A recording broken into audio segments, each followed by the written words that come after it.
Mayong adlaw, mga binati ug minahal kong Matalom nun. Welcome to my channel. Welcome to Matalom. May 3, 2021. Atong ipadayon ang kalambuan sa lungsod sa Matalom. Mga tungguran guys, together we work as one, alang sa kayuhan sa tanan.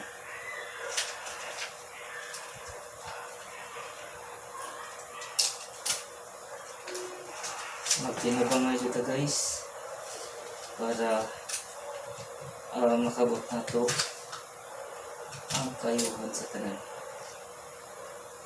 At ito yung suportahan ng administrasyon kanunay headed by to our beloved Mayor Eric S. Paulio. Ito yung suportahan kanunay ngayon, bukas at magpakailanman. Okay guys,